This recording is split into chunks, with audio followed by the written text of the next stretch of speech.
Hello again, and welcome to another episode of Orgullo Hispano. I am your host, Hector Sabido, and I'm very excited to introduce our guest for today. But before we do that, I do want to thank our sponsor, the Office of External Affairs from Baylor University, for being so gracious and sponsoring our podcast, Orgullo Hispano. It's a podcast by the Hispanic Leaders Network, and it is because their gracious contribution, like that of Baylor University, that this podcast is made available to all of you. So thank you so much. But I would like to introduce our guests for today. It is Aniceto and Vivia Charles, the proud owners of one of my favorite restaurants, Tru Jamaica. Aniceto, Vivia, thank you so much for being here today. We truly appreciate you taking time out. I know you're super swamped right now, but taking time out to be here and chatting with us a little bit. Thank you. Yeah. Thank you for having us. Of course, it's an honor to see you. And you know, I think a lot of people see Aniceto in the community, but we really see the beauty and the brains behind the brand, right? Yes, I'll take that. I will give that to my mother all the time. Thank you. Yes. So just to give our audience a little bit of introduction of who you are, tell us a little bit about yourselves and where you're from, if you don't mind sharing. Okay, well, we have been on this adventure for a little bit. My husband passed away after both of us thought, you know what? Let's go on another adventure. Northern Virginia has grown and blossomed and flourished. Our kids are grown. How about we seek another place that's small and upcoming? Okay. And with divine guidance, we landed on Waco. So why Waco though? Well, you know what? Actually, yes. I was always a HGTV watcher. I loved home decor. And of course, yes, Chip and Joanna in Waco. But it was truly divine guidance that spoke to me and said, this is the place that your family should go and start again. Wow. Now, if you don't mind me asking, Mrs. Charles, where is home originally? Jamaica. Yes, Manchester, Jamaica, way up in the hills. Okay. Nowhere close to Kingston. And so Jamaica's home, and then from there, Virginia, and now Waco. Yes. And so, Aniceto, with the transition, because I know you've also, have moved over here from the East Coast. How has the transition been for you, moving from a place that's so heavily populated to, while Waco's growing, it's still not a metropolitan area. So, yeah. Well, the transition has been smooth for me. Okay. So I've worked as a database or a software specialist for a long time. So I work from home. So I would see a lot of traffic if I had to go to a client site, but the transition here is very peaceful. There, you can get from one side of town to the other side of town 5-10 minutes. Right. And I'll tell you right now, I'm very thankful. But that's including stoplights and stop signs, right? Yeah. I might have a lead foot too, but no, honestly, it's been very welcoming. All the people here, like as soon as they, you start talking to them, and they're like, "Well, your name is different," or you sound, different, and everybody's just welcoming, so they ask you, "What's your story?" So I get that pretty often, but I've been here 4.5 years now. Wow. And they still ask me the same thing. Right. So, but I'm very thankful. So, it's funny you say you've been here 4.5 years, because the first time I met you was probably 4 years ago.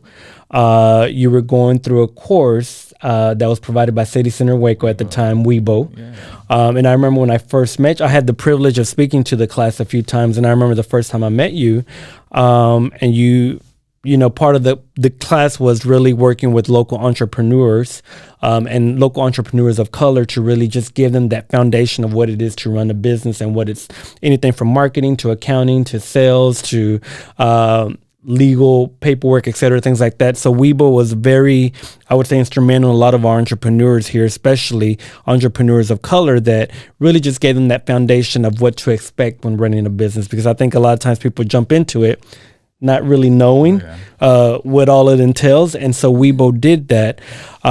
But I heard your story when you were doing your pitch, as they called it, and you were the proud owner even then of Tru Jamaica. And I thought, what an awesome concept. We don't have anything like that here in Central Texas. And so I was very excited to hear. So not that anyone doesn't know, but tell us a little bit about how the concept of Tru Jamaica came about, and then what people expect when they go into Tru Jamaica? So, my mother probably could tell it better, but we've always had a passion for food and eating and, really connecting at the dinner table. So my family, we would eat together very often. I'm talking about, okay, you had tennis practice. Okay, we're going to eat. Okay, it's Sunday dinner. We're going to eat. Yes. It's somebody's birthday. We're going to eat. That's right. And it's, food really does connect people. Correct. And in our family, we always cook. So we cook Venezuelan food, we cook Jamaican food, we cook a lot of things. But really, it really bonds the family a lot because it's like, hey, what's going on in your day? How was, how's school? You get all of that. Absolutely. Now, through that, my mother and father, they are exceptional cooks. God bless the rest of my father's soul. But he cooked everything, and so did my mother. They actually love to cook.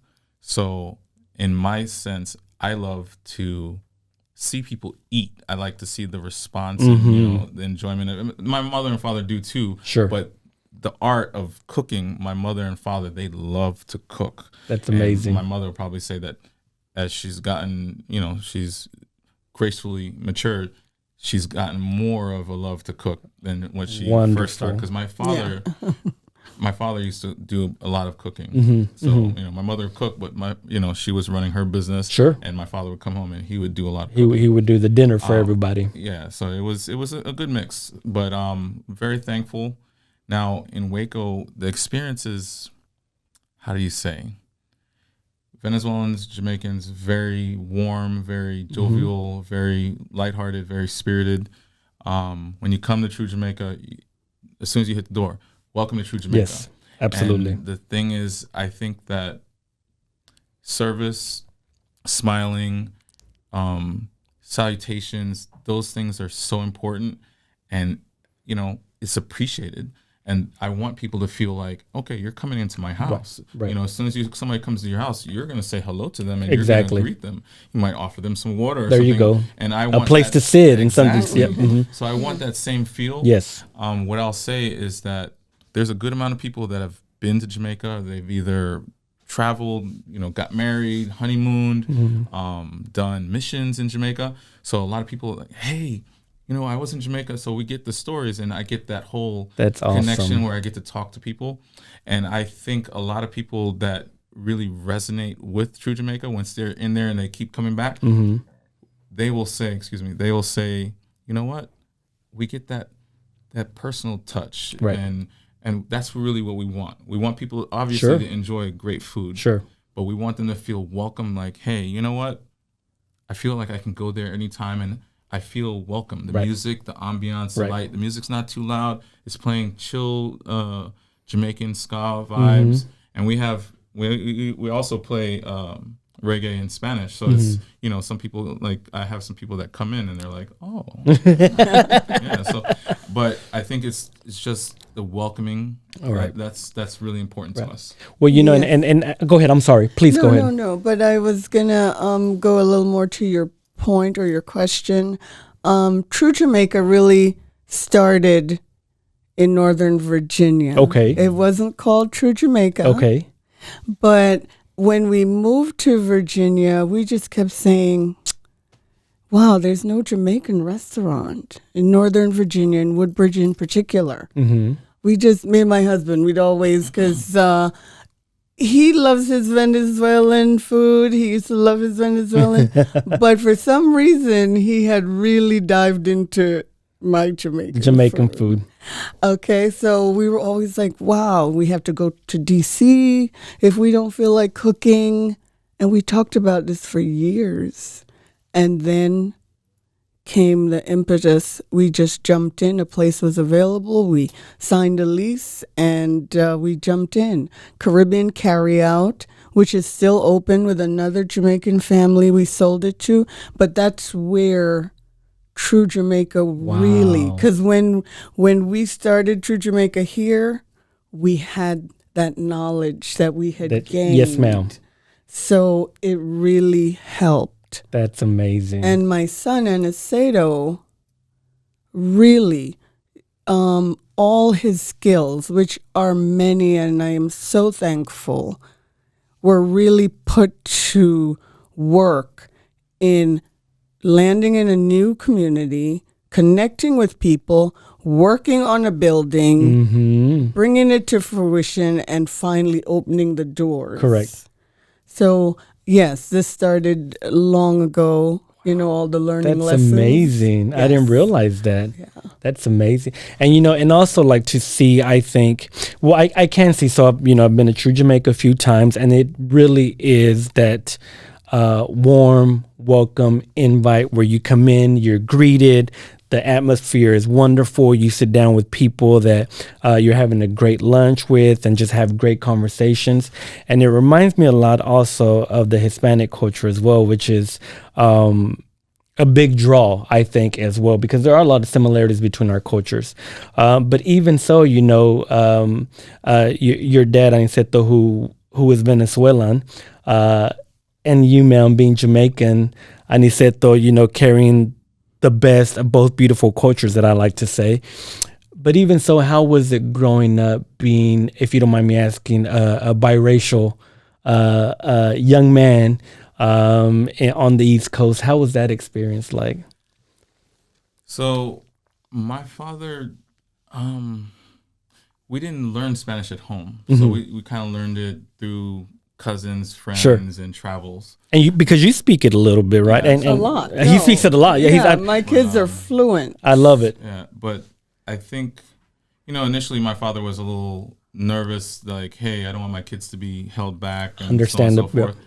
But we ended up learning it, so we did speak it with him before he went home. But what I would say is, in Virginia and DMV or DC, Maryland, Virginia, there's a good amount of Latinos, whether they be from El Salvador, whether they be from Mexico, but there's a good amount of dark Latinos. So, sometimes the question is different. Right. Like in Texas here, when I talk to Mexicans, some of them, they're really, they're excited that I speak Spanish. Sure. But when I talk to Mexicans that are on the East Coast, they're like, oh, yeah. It's expected out of you. It's kind of expected. Your name's Aniceto. Yeah, you should be, because sometimes here, are you Greek or are you Brazilian? And, because of my first name. Sure. So, but the thing that I would say is that it's, as soon as you open your mouth and speak Spanish, everybody's always welcoming. Right. But on the East Coast, it's not even a thought. It's like, okay, you might be Dominican. Right. There's a good amount of dark. Sure. And I think that, just to really wrap it up, it was always like, the Puerto Ricans, they always want to cook. Like we all have this, the rice and beans, arroz con habichuela, and so on and so forth. There was so many ties. So Venezuelans do plantains, Jamaicans do plantains, Venezuelans do rice and beans, Jamaicans do the same thing. Then also Jamaicans do black beans, a little sugar. I love black beans. Yeah, so it's like, it's this there's so many similarities, but the food really tied it together because, like, your neighbor is Mexican. Well, they don't eat Venezuelan food, but you know what? We make hallacas, you guys make tamales, and we kind of share, very similar. There's so many things, and a lot of times the kids would be excited to try food that's outside of their culture, and we would share. Right. So those bonds were formed that way, but everybody seemed to be very welcoming. I love that. So thank you for sharing that, Aniceto. I think it's wonderful to hear like just the similarities in cultures, and I think even as Latinos, I said sometimes we had an event during Black History Month where we highlighted Afro-Latinos, that our culture is so wide and vast that it just doesn't cover one skin tone or one language or one eye color or one hair color, but it encompasses so many people that that our culture is very, very similar. So, I think it's a beautiful thing. And I think when you're in Venezuela, when you're in Puerto Rico, they don't really, most of South America that has dark skinned people, they don't think like that. Right. Because it will say, you call it somebody white, negro. We don't think twice like, oh, we're really calling you black. It's just a nickname. But I guess for me, in my growing up, mine is a little bit more special in the sense that after I got to be an adult, I was doing concerts. So I did a lot of Latin concerts, you know, like Oscar de Leon.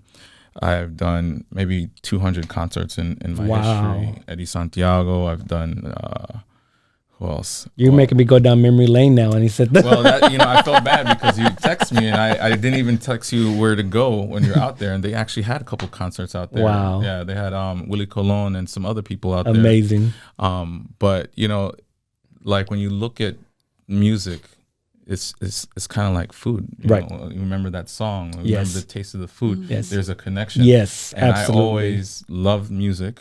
And well, obviously, I love food. You know, mi panza. But, same, brother. Same. Yeah, we're all working on it. But no, I really enjoyed my growing up because like I got to learn so much of culture, and I got to mix culture, and I really, you know, some people they just live it and they don't really enjoy it. And, you know, the experience is like, oh, you know, hey, but like, you know, it's like being in the kitchen and not knowing how to cook something that you've eaten so many times. Right. You're just living it, but you're not really enjoying it. Exactly. Yes. So yeah, because like, you know, I can go home and make some cachapas and arepas and do it. I can go home and make some jerk chicken, some curry goat. You know, I can do that. You know, it's something that I want my kids to experience and want them to learn as they grow. Sure. Yeah. Now, if you don't mind, so we're going to go back to Tru Jamaica a little bit because a couple of months ago there was an incident that really, I would assume, let me put it this way, it was probably scary and chaotic. And so if you don't mind, talk a little bit about the incident that happened at Tru Jamaica with the fire and everything. Well, yes. You know, life does have ups and downs. Yes, ma'am. For everyone. You're absolutely correct. So it was like a regular day. We still, when we can, stay in tune with the community. So that evening, I had gone to a community meeting, East Waco community meeting, and Aceto and the crew had finished up. He came in late to the meeting, and then the meeting was over.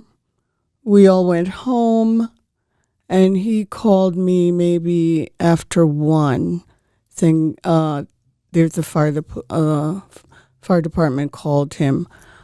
I didn't think anything. My mind usually doesn't run to the negative. I just thought, I don't know, maybe I don't know. Sure. But got there and there was a real fire. Wow. You know what? Use the word chaotic, and I've found that in our walk with the Lord, it's like it wasn't chaotic, but I think we all kind of just took a deep breath. Sure. You know, and was like, okay, this is happening. But even the firefighters were like somehow trying to put us at ease. They were showing us and telling us they're doing their best to make sure everything is fully out. Just telling us about the temperature and that it's coming down and it'll be done, and saying that, okay, we can all leave. They're ready to leave, so we can all close up and go home. And then the phone started ringing in the morning and early, and community leaders and neighbors and business people started to call. And as a family, we just kind of went home and said, we're going to trust God. Yes, ma'am. There's nothing else. What else can you do, right? Exactly. So as much as it was like, wow, we were like, there wasn't time to linger in, oh my goodness, oh my goodness, because right away people started reaching out to us. So right away we had to be like, okay, thank you, Lord. Already you're showing us opportunities in the midst of all of this. Yeah. And it's really awesome. I think I've seen it. We've all seen like how the community has rallied around you and said, hey, put me in, coach. What can I do to help? Oh, yeah. What has that response been like for you? Wow.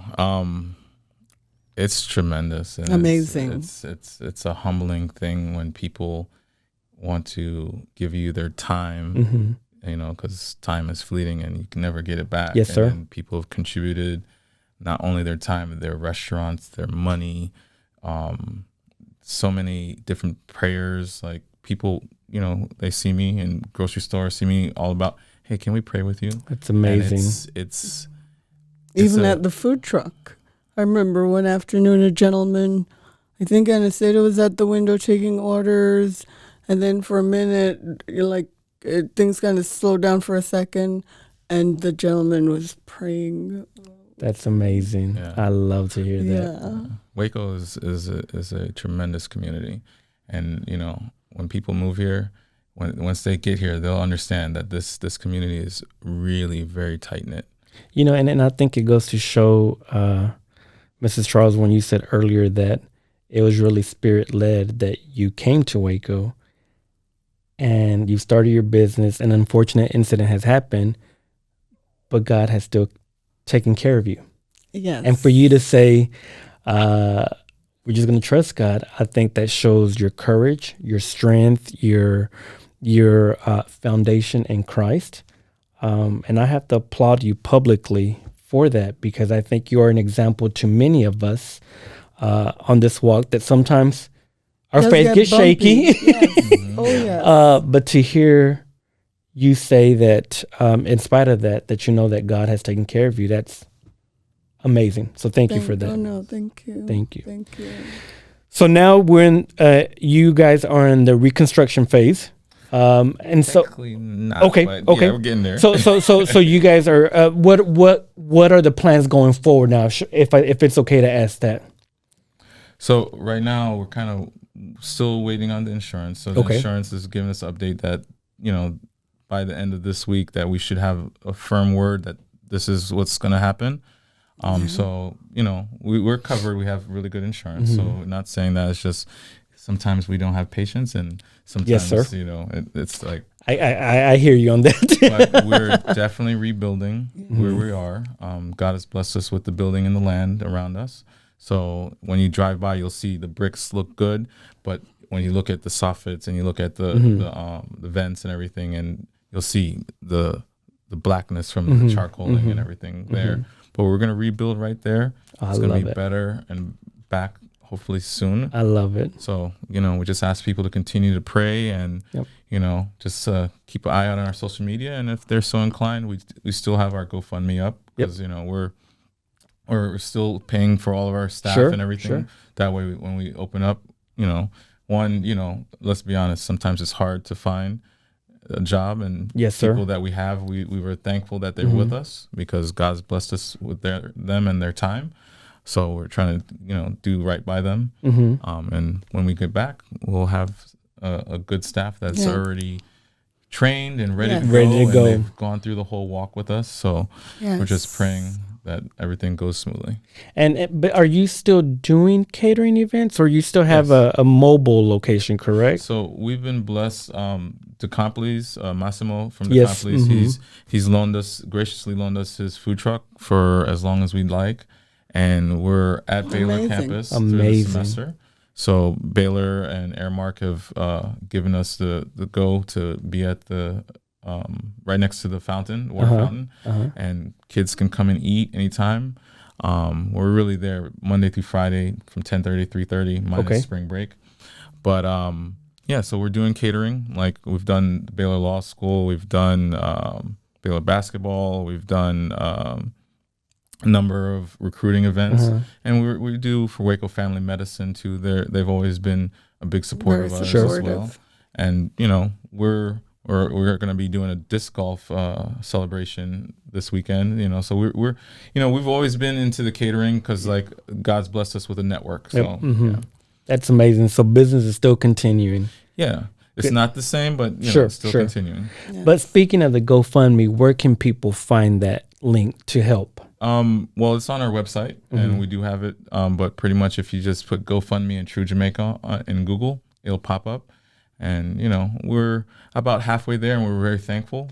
But we're still working on it. So, I love it. But if people are so inclined, we're very thankful. But always welcome prayers. Awesome. Yes. Awesome. Yes. When if you would also, when you guys decide, when you can open again and you're ready to go, please let us know. Yes. So we can help get the word out as well, Yes, not we only appreciate that. through the Hispanic Leaders Network, but all through the social medias that we have, but also the power of our radio station, so we could help with that. So we would love to help however possible. Please know Thank that. you. Thank you. Yeah, Yes. Thank thank you. you. We will definitely keep Absolutely. you posted. Yes. Thank you. And so thank you once again for joining us today. It has truly been a treat to have you both. Aniceto, I've known you for years and I think the world of you, but ma'am, you are Thank you. you are a role model for many, if I may say so thank you, myself. thank And so you, thank you thank so you. much for taking time out. I know you're still busy working tirelessly, but I do appreciate you taking time out. And please know that we will support you, and anything we can do to help you rebuild, please let us know, because we want to do our part as well. Hey, thank you. Thank you very much for having us. Absolutely. And thank you Thank to you. all of our listeners out there, all of our viewers. Once again, thank you to Baylor University, the Office of External Affairs, for being our gracious sponsor for this episode. And please make sure you tune in for more episodes of Orgullo Hispano as we continue to highlight great people in our community that are doing wonderful things. Until next time, take care. This episode of Orgullo Hispano was made possible through the generosity of these sponsors. The Hispanic Leaders Network is a nonprofit 501c3 organization. Our vision is to develop and empower current and future leaders to make a difference in the community. To sponsor a future Orgullo Hispano podcast episode, email hlnwaco@hln-waco.org or visit the HLN website at www.hlnwaco.org.